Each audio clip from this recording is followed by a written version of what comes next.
बोले जो पिताजी ने जो दामाद लाए हैं, जो लड़का लाए हैं, बोले वो मुझे बहुत सुंदर लगता है। बोले कौन बोल रही है? छोटी बहन समला। तो बोले सुंदर लगता है तो मैं क्या करूं? बोले बड़ी बहन बोली कुछ नहीं, बोले तुमसे एक बात कह रही हूँ, बोले तुम मानोगी कि नहीं? बोले क्या? बोले तुम पिताजी से कह देना कि मैं भीमाल से विवाह नहीं करवाती करके। बोले क्यों? बोले उससे विवाह मैं करूंगी, बोले वो मुझे बहुत पसंद है। बोले मेरे भाई जैसे ही छोटी बहन ये बात बोली तो बड़ी बहन का दिमाग खराब हो गया, गुस्सा हो गई, कहने लगी आज के बाद से 2 बार भीमाल पेन से विवाह करने की बात मत करना, होगा नहीं तो झगड़ा कर लूंगी। बोले झगड़ा हो जाएगा। मेरे भाई धीरे धीरे समय बीतते गया। कुछ दिनों के बाद में दोनों बहनों के बीच में झगड़ा होने लगा। किस बात का? भीमाल पेन से विवाह करवाने के लिए। बड़ी बहन कहने लगी कि मैं करवाऊंगी विवाह, छोटी बहन कह रही मैं करवाऊंगी विवाह। ये विवाह के चक्कर में दोनों का झगड़ा होने लगा। एक दूसरे को दोनों बहन बोलती नहीं थी। ये बात धीरे धीरे गांव में फैल गई।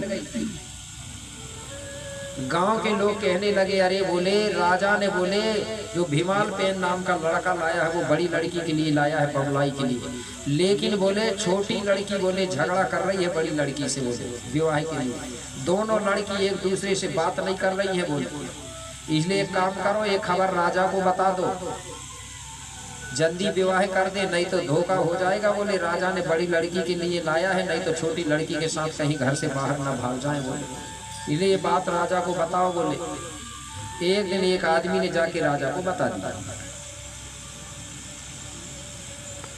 क्या बता दिया? बोले महाराज तुमने जो लड़का लाए हो, बोले बड़ी लड़की के लिए, उस लड़का के लिए बोले दोनों बहनें आपस में झगड़ा कर रही विवाह करवाने के लिए। इसलिए महाराज ज्यादा दिन समय मत बिताओ, जल्दी विवाह कर दो, बोले नहीं तो धोखा हो जाएगा। इस प्रकार से उस सामान ने बताया। इसी बीच में मेरे भाई हमारी सम्माननीय पदम जागृति बूढ़ादेव समूह से है नादिया खुर्द, उनकी ओर से 500 रुपये की राशि प्राप्त होती है। जोरदार ताली से सम्मान करेंगे, बूढ़ादेव उनकी मनोकामना को पूर्ण करेगा। इसके बाद हमारे सम्माननीय विजय लक्ष्मी समूह की तरफ से, ये नादिया खुर्द से है,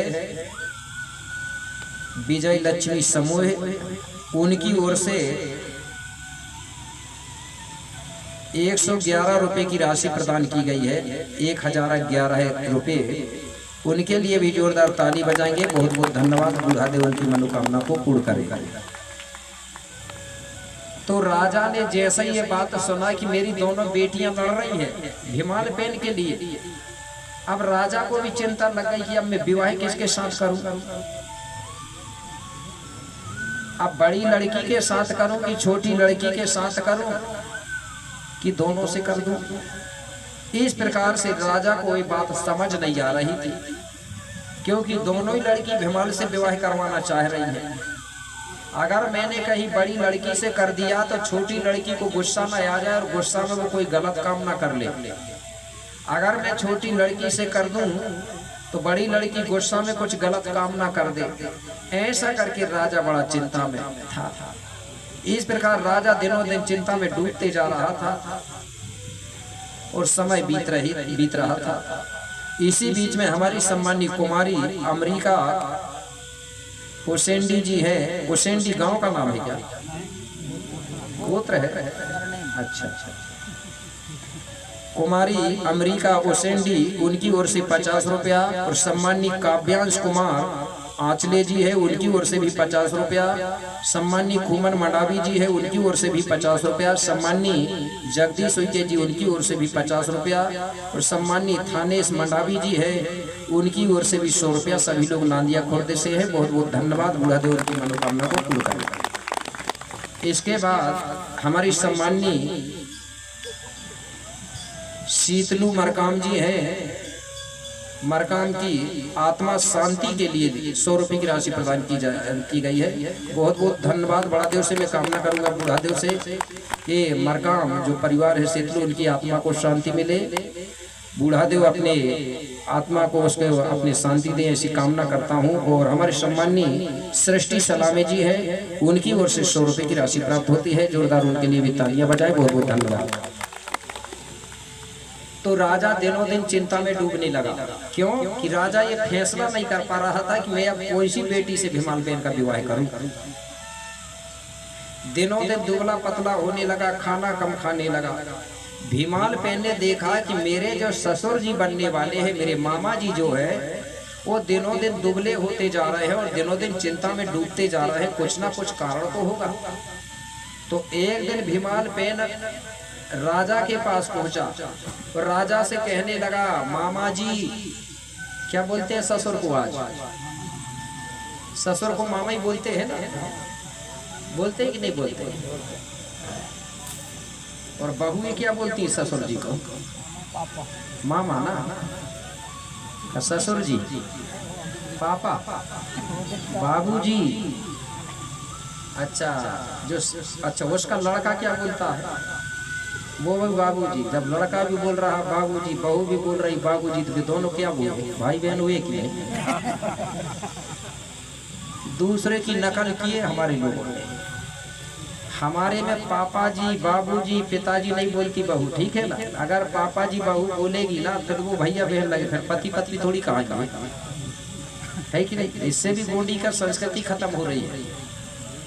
अगर बोल रही है तो ये बोल सकती बहू की मामा जी बोल सकती है, मामा जी नहीं बोल रही, ससुर जी बोले, ठीक है ना? और सास को मम्मी, पूरा गड़बड़। सास को बोलो फुआ भी बोलते थे, मामी भी बोलते थे, ठीक है ना? या सासू माँ बोल दे तो चल जाएगा। क्या बोलेंगी? सासू माँ, ठीक है ना? नहीं तो उसको बोली मम्मी, तो उसको लड़का को बोलो भैया जी, ठीक है। ये पूरा गड़बड़ हो गया, दूसरी की नकल में। तो मेरे भाई वो बोले, मामा जी, आपको मैं देख रहा हूँ कि आप रोज चिंता में डूबे रहते और खाना कम खाते और दुबले होते जा रहे हैं, इसका कारण क्या है? राजा कहने लगा, भीमाल बहन से बोले, मैं बड़ी चिंतित हूँ। बोले क्यों? बोले मैंने तुमको मेरी बड़ी बेटी के लिए लाया था, लेकिन मुझे पता चला है कि मेरी छोटी जो बेटी है ना समलाई, वो तुमसे विवाह करना चाहती है और बड़ी बेटी भी तुमसे विवाह करना चाहती है। मतलब दोनों बहनें तुमसे विवाह करने के लिए दोनों आपस में झगड़ा कर रही हैं। इसलिए मैं बड़ा दुखी हूँ। अब मैं फैसला ये नहीं कर पा रहा हूँ कि तुम्हारा विवाह अब कौन सी बेटी से करूँ, दोनों से कर दूँ बोले, इसलिए मैं चिंता में हूँ बोले। भीमाल बहन कहने लगा, मामा जी पहले क्यों नहीं बताया? बोले इसका फैसला तो मैं एक दिन में कर देता बोले। तो बोले अभी भी समय है। बोले भीमाल बहन आज ही फैसला कर दो, बताओ। बोले किससे विवाह करोगे तुम? बोले अभी नहीं बताता। बोले तो कब बताओ? बोले रात को मैं दोनों बहनों को गांव से, घर से बाहर लेके जाऊंगा, हम तीनों अकेले में बात करेंगे और फैसला कर लेंगे। तो बोले आज ही हो जाएगा? बोले हाँ आज ही रात को हो जाएगा, आप चिंता मत करो। बोले ठीक है। तो इस प्रकार से भीमाल बहन ने कहा। अब हुआ क्या, जैसा ही शाम हुई मेरे भाई, तो शाम के समय दोनों बहनों ने खाना खाई और भीमाल बहन ने भी खाना खाया और तीनों लोग घर से निकल गए बाहर घूमने के लिए। लगभग रात को 8-9 बजे की समय। अब घर से बाहर निकल गए, गांव से दूर जाके एकांत जगह में बैठ गए, शांत जगह में। अब दोनों बहनों को तो पता था कि आज हमारा फैसला होगा। दोनों बहनें बहुत खुश हो रही थी मन ही मन में, और डर भी लग रहा था मन ही मन में कि पता नहीं ये भीमाल बहन किसके पक्ष में जाएगा, किसकी तरफ बात कर दे। अब दोनों पूछने लगी भीमाल बहन से, बोले बताओ। बोले भीमाल जल्दी बताओ। बोले तुम विवाह किससे करोगे? बोले बड़ी बहन से करोगे कि छोटी बहन से? भीमाल बहन ने कह दिया मैं दोनों से नहीं करूंगा। मेरे भाई दोनों का दिमाग खराब हो गया, नीचे सिर कर लिया। अब बड़ी लड़की कहने लगी जब विवाह नहीं करो बोले तुम आए काहे? बोले यहाँ वहीं से नहीं आना था, लांजीगढ़ से। तो बोले आ नहीं सकता क्या? अरे विवाह करूँ चाहे ना करूँ, मामा के गांव तो कभी भी आ जा सकते हैं ना, कि तुम रोक सकती हो? नहीं। बोले तुम विवाह के लिए आए हो ना? तो बोले हाँ आया। तो बोले क्यों नहीं कर रहे हो? बोले मेरी बात सुनो। बोले जब मैं पढ़ने जाता था ना महारू गुरु जी के यहाँ, बोले उस समय मैंने ना संकल्प कर लिया हूँ। बोले कौन सा संकल्प? बोले मैं आजीवन कुंवारा रहूंगा करके संकल्प कर लिया, इसलिए मैं विवाह नहीं करवा सकता किसी से। बोले नहीं, बोले करवाना पड़ेगा। तो बोले एक बात है, बोले एक शर्त है मेरी, बोले वो शर्त मानने के लिए तैयार हो तो कर लूंगा। बोले तो बोले कौन सी शर्त? बोले बताओ, हम मानने को तैयार हैं।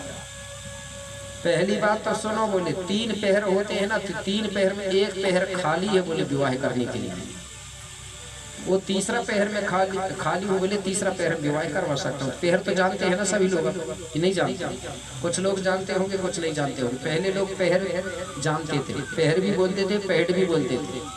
तो जो पहला पहर होता है वो सुबह जब मुर्गा बोलता है, मुर्गा बोले से लेके दिन के 12 बजे तक का जो समय होता है वो पहला पहर होता है। दूसरा पहर 12 बजे से चालू होता है, दिन के 12 बजे से दूसरा पहर चालू होता है। तो वो रात के खाना खाते तक का समय को माना जाता है, मतलब लगभग 8-9 बजे तक, ये दूसरा पहर है। और तीसरा पहर चालू होता है रात के 8-9 बजे से सुबह के मुर्गा बोले तक 4 बजे तक, ये तीसरा पहर। तो भीमान पेन कहने लगा मैं तीसरा पहर मेरे लिए खाली है, उसमें मैं विवाह कर सकता हूँ। और एक घूमने कब गए थे? तीसरा ही पहर में, शाम को खाना खा के गए थे ना, तो तीसरा ही पहर में गए थे। तो ये दोनों बहनें कहने लगी, तो बोले अभी तीसरा पहर चल रहा है ना? बोले हाँ। तो बोले अभी कर लो विवाह। तो बोले ठीक है ना, पहले मेरी बात तो सुनो। बोले मेरी एक शर्त है। बोले तो बोले बताओ शर्त बताओ। बोले कौन सी शर्त? मेरी ये है कि सबसे पहले मैं माता पिता का दर्शन करूंगा, माता पिता से आशीर्वाद लूंगा, क्योंकि उन्होंने मुझे जन्म दिया है। तो पहले माता पिता का आशीर्वाद लूंगा, उसके बाद में मुझे गुरु के दर्शन करना है, तो मैं गुरु के दर्शन करूंगा और गुरु का से भी आशीर्वाद लूंगा। और गुरु के दर्शन करके फिर मैं हमारे बूढ़ा देव का दर्शन करूंगा। जब मैं तीनों के दर्शन कर लूंगा तो तुम एक काम करना, तुम मेरे पीछे पीछे आना, और जैसे ही तीनों के दर्शन कर लूंगा उसके बाद में तुम जल्दी से दोनों बहनों में से कोई भी एक बहन मेरा हाथ जल्दी पकड़ लेना। जो बहन सबसे पहले मेरा हाथ पकड़ेगी उससे मैं विवाह करवा लूंगा। लेकिन याद रखना तीसरा पहर खत्म नहीं होना चाहिए, मतलब मुर्गा नहीं बोलना चाहिए। मुर्गा बोला तो तीसरा पहर खत्म हो जाएगा। ये है बोले मेरी शर्त। अब बताओ बोले तुम तैयार हो क्या? दोनों बहनें कहने लगी हम तैयार हैं, तुम जल्दी चलो। बोले अब समय खराब मत करो। भीमान पेन वहां से उठा और माता पिता के दर्शन करने के लिए निकल पड़ा, और दोनों बहनें पीछे पीछे, आगे आगे भीमान पेन पीछे पीछे, दोनों बहन बमलाई दाई और समलाई दाई। भीमान पेन ने माता पिता के दर्शन किया, आशीर्वाद लिया, गुरु के दर्शन किया, आशीर्वाद लिया। इसके बाद भीमान पेन निकल गया अपने बूढ़ा देव के दर्शन करने। कौन सा गोत्र था उसका? मरावी, ठीक है ना? तो बूढ़ा देव, कौन सा बूढ़ा देव का दर्शन करने निकला? यही बूढ़ा देव जो आपके डोंगरगढ़ के पास में है, ठीक है, जहाँ के हमारे उइके जी पूजा करते हैं, रहते हैं ना, वही यही बूढ़ा देव का स्थान। ये मंडावियों का बूढ़ा देव था, अब सभी लोग मानने लगे, ठीक है ना? ये मंडावी लोगों का था, पहले मंडावी लोग जाते थे वहां।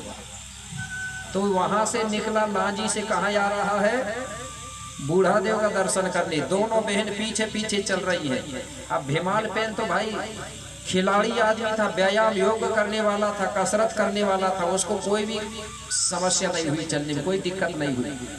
लेकिन ये दोनों बहनों ने कभी इतना पैदल चला ही नहीं था। ये राजा की लड़की थी, ये चलते चलते थक गई, परेशान हो गई, पाँव दर्द देने लगे। दोनों कह रही, बोले दीदी बहुत पाँव दर्द दे रहे हैं। एक कह रही कि मेरे पाँव चलते चलते फूल गए, सूजन आ गई। बोले अब क्या करें? बोले पति बनाना है तो चलना पड़ेगा, चाहे पैर फूल जाए चाहे पाँव टूट जाए। मेरे भाई चल रही हिम्मत करके।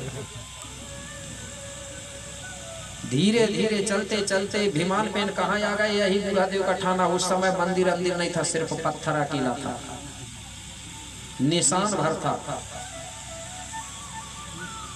अब जैसे ही भीमान पेन यहाँ आया बूढ़ा देव के ठाना में, बूढ़ा देव का दर्शन किया या आशीर्वाद लिया, उसके पीछे से दोनों बहनें आ गई, वो भी खड़े होके हाथ जोड़ के वो भी दर्शन करने लगी, प्रार्थना करने लगी बूढ़ा देव से। लेकिन छोटी बहन थोड़ी चालाक थी, और आज भी चालाक रहे थोड़ी छोटी बहन, रहती कि नहीं रहती। छोटी बहन क्या कह रही मन ही मन में बूढ़ा देव से, बोले बूढ़ा देव मेरी बड़ी बहन को यहाँ रोक लेना। मन में कह रही मिन्नत करे मेरी मनोकामनाएं पूरा कर देना, ऐसा करके मनोकामनाएं कर रही है। थोड़ी देर के बाद में बड़ी बहन कहने लगी छोटी बहन से, बोली छोटी दीदी मेरे पाँव बहुत दर्द दे रहा है, बोले थोड़ी देर आराम कर लेते क्या, बोले यहीं बैठ के। दोनों बहनें बैठ गई। फिर वो छोटी बहन मन ही मन में फिर भी बोल रही कि बोले बूढ़ा देव मेरी बहन को यहीं रोक लेना। थोड़ी देर में वो छोटी बहन कहने लगी बड़ी बहन से, बोले बड़ी दीदी एक काम करो तुम थक गई हो ना, बोले बोले हाँ। तुम्हारी चलने की हिम्मत नहीं है ना, बोले तुम्हारे पाँव दर्द दे रहे हैं, बोले हाँ।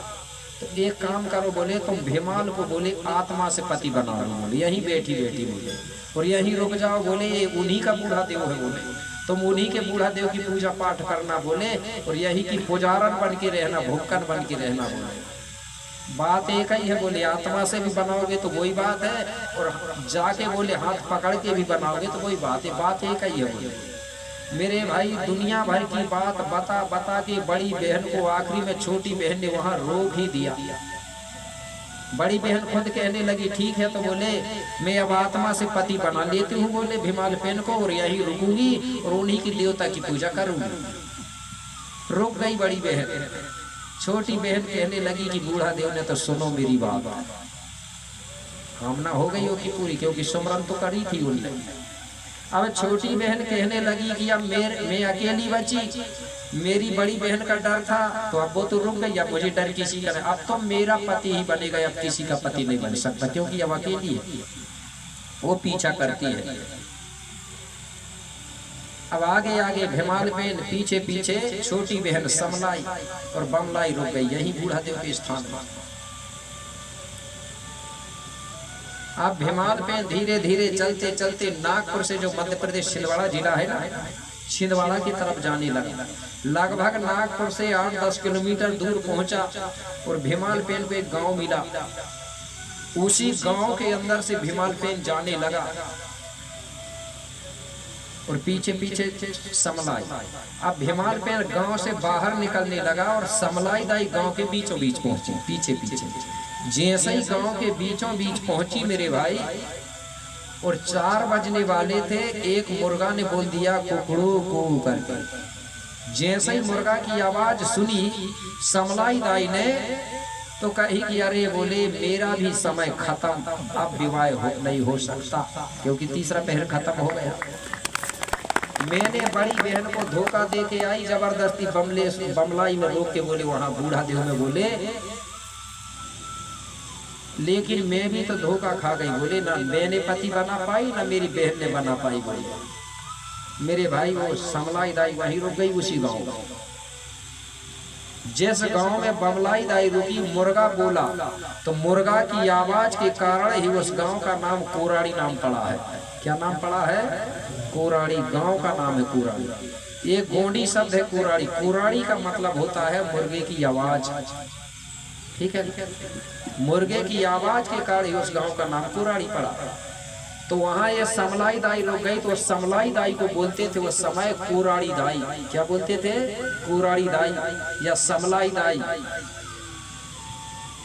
तो गोंडों का इतिहास को छुपाने के लिए लोगों ने क्या किया, बोले कभी गोंडों को पता ना चले कि ये गोंडों की देवी है, तो उस देवी को बदल करके आज क्या नाम दिया जा रहा है, और लक्ष्मी जी करके बताया जा रहा है। क्या वहां जाओगे ना पूछोगे तो क्या बताएंगे वो लोग? लक्ष्मी जी है बोल रहे हैं। ठीक है, तो जो वो दाई बन गई वहाँ कोराड़ी दाई, और उसकी जो बड़ी बहन है वो कहाँ रुकी? बूढ़ा देव के ठाना में पूजा पाठ करते रही।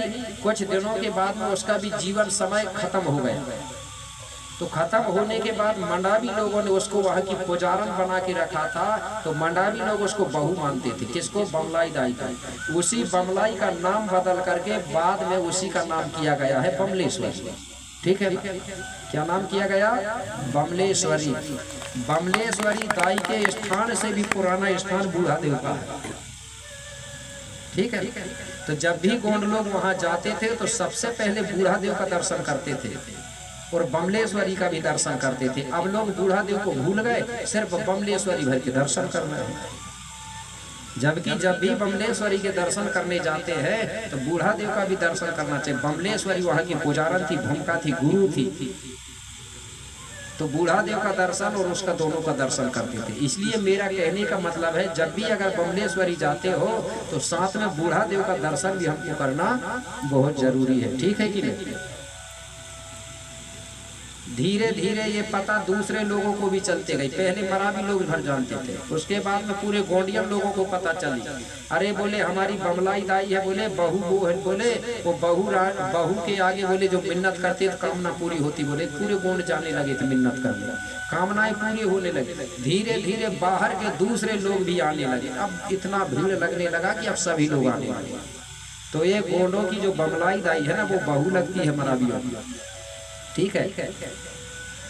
लेकिन इसकी कहानी दूसरे लोगों ने अलग ढंग से बता दिया, अलग से लिख के बताया। बोले बमलेश्वरी की उत्पत्ति ऐसे हुई, तो देवी की उत्पत्ति ऐसे हुई, तो वैसे हुई। ये सगी दो भाई बहन है, ठीक है, बमलाई और समलाई। पहले गोंडी भूमिका हुआ करते थे, वहाँ के पुजारी बेगा होते थे, मुझे मालूम है, आपको भी पुराने लोगों को मालूम होगा। होते थे कि नहीं भूमिका बेगा होते थे ना। धीरे धीरे गोंडों का संगठन कमजोर हुआ ना, तो दूसरे लोगों ने कब्जा किए। नहीं तो वहां भूमिका का अधिकार होता था, भूमिका पुजारी होते थे। मैं बहुत दिन होगा वहां पहुंच भी नहीं पाया हूँ। वहां एक पत्थर था जो नगाड़ा जैसा बजता था, है क्या अभी कहीं? वो नगाड़ा जैसा बजाया जाता था। लेकिन जब दूसरे लोग वहां के पुजारी बने, उन्होंने उस पत्थर को छुआ, बोलते हैं, तो पत्थर बन गया। तो ये किसकी लड़की है? लोहंडी राजा की लड़की। कहाँ का राजा था ये? गरुलागढ़ का, ये याद रखना। आज भी जो गरुलागढ़, वहाँ सेवता टोला नाम का गांव आज भी बसा कि नहीं? वहाँ पूरे सेवताई लोग रहते कि नहीं रहते सेवता। तो इस प्रकार से वहाँ रुक गए। और जो छोटी बहन कहाँ रुकी है? कुराड़ी में। तो मुर्गा ने बोला मेरे भाई, तो मुर्गे की आवाज से उस गाँव का नाम कुराड़ी पड़ा। तो मुर्गे की आवाज जो है वो आज भी बोलता है, वैसा बोलता है कि नहीं बोलता? और अच्छे गौर से सुनोगे ना तो मुर्गा ऐसा लगता है, मुर्गा जो बोलता है वो ऐसा लगता है कि गोंडों को जगा रहा है, लगता है कि नहीं उसका भाषा। जब पुराने हमारे आजी थे ना, वो कहते थे, पूछते थे हम लोग ये मुर्गा क्या बोलता है, वो हमको मजाक में बोलते थे। बोले मुर्गा बोलता है उठ रे गोंड बोलता है।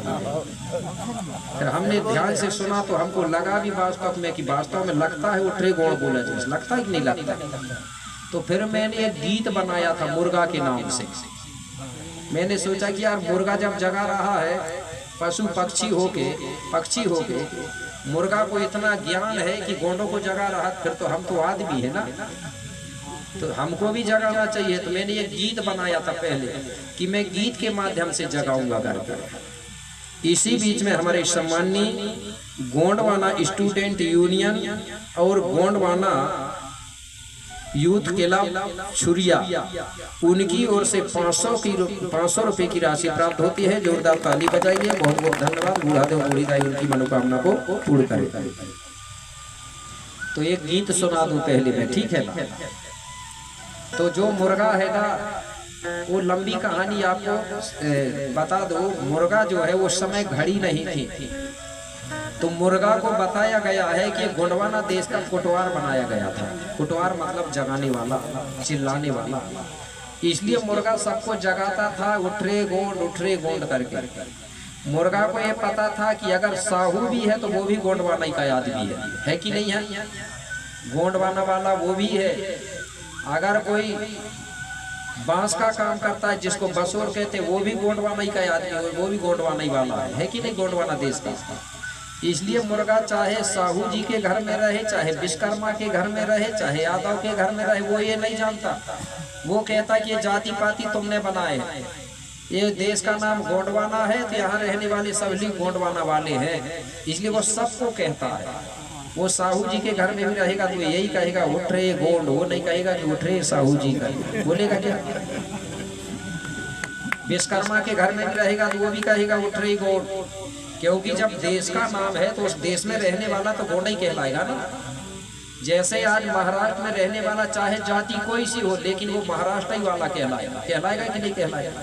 इस देश का नाम भारत है तो यहाँ रहने वाला चाहे जाति कोई सी हो, लेकिन सब भारत वाला ही कहलाएगा। कहलाएगा कि नहीं? तो ये देश का नाम है गोंडवाना, तो यहाँ रहने वाले चाहे एससी हो, एसटी हो, ओबीसी हो, सब गोंड कहलाते थे। इसलिए मुर्गा आज भी जगा रहा है कि उठरे गोंड, उठरे गोंड, उठरे गोंड, लेकिन गोंड सोया है। बस दो चीज से भर मतलब रखते हैं। गुस्सा मत होना, ये देखी बात बता रहा हूँ। सिर्फ दो चीज से मतलब रहे, बढ़िया मांस मटन मिले और दारू मिले तो गोंड बिल्कुल सोन लोड़ सोया है। सोया ही नहीं सोया है। सब चीज का समय होना चाहिए। कोई भी चीज आती होगी तो जरूर क्षति होगी, ठीक है ना? तो और दो प्रकार से सोते हैं गोंड लोग। गोंड लोग हो चाहे कोई भी हो, दो प्रकार से। एक असली सोता है और एक नकली सोता है। असली सोने वाले को कोई भी जगाएगा तो तुरंत जग जाएगा। जग जाएगा। अगर तुम कहीं जा रहे हो ना, रात को जगाओगे ना, वहां चलना करके, अगर वो ओरिजिनल सोया है ना तो जल्दी उठ जाएगा और चलो बोले। और कहीं जिसकी जाने की इच्छा नहीं है ना, उसको नींद भी नहीं लगी, वो बहाना बना के अगर सो है ना, उसको तुम कितना ही भी जगाना तो वो जागेगा नहीं, क्योंकि वो बहाना बना के सोया है। जग जाएगा लेकिन जबरदस्ती उठेगा ही नहीं। तो ऐसे हाल भी है, कई बहाना बारे भी सोए है, जान सब रहे हैं लेकिन जगना नहीं है, जाना नहीं है।